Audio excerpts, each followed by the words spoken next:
Yo, what's up mga kamananap? Magandang araw sa ating lahat. Ngayong araw nga nito ay pag-uusapan natin kung paano ba tanggalin or paano mawawala itong problema natin sa Facebook na ito na kapag siguro na-experience na ninyo mga kamananap na kapag nag-upload tayo ng long form videos or mahabang video, may sumusunod na mga maiikli na mga video, di ba? Naka-part siya. Part 1, part 2, part 3, and so on. Medyo annoying ito at talagang nakakairita kasi kailangan mong i-delete lahat ng mga maiikli na part na yon kasi sobrang dami. Yan lang mismo mga kamananap na ano ko talaga na hinanap ko kung paano ba mawala ito. So nandito lang pala siya sa application at saka nasa bago ka mag-upload. Ito lang gagawin mo. Pumunta lang tayo sa Facebook natin. So, ito yung Facebook ko. Tapos, pindutin natin dito sa plus para mag-upload tayo ng panibagong video. So, tap lang natin itong photo and video kapag mag-upload tayo ng mahabang video, di ba? Ng mga long form or mahabang video.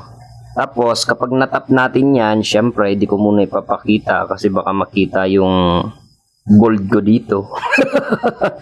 So ayun na nga mga kamananap, nakahanap na tayo ng video. Ito yung sample video natin. Mahaba to, so lagpas siya ng 90 seconds.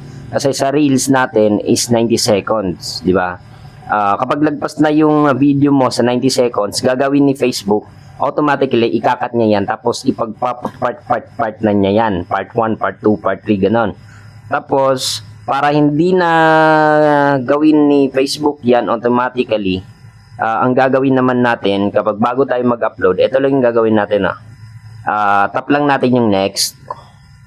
Tapos hanapin natin dito yung create a playlist from your video. So itap lang natin yan. Kasi naka-on eh. Di ba naka-on?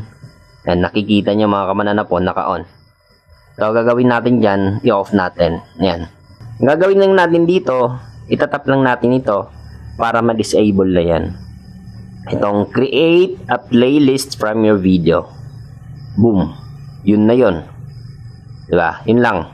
Tapos, in the future, kapag mag-upload tayo, hindi na siya automatically mag-upload ng mga reels from your long form video.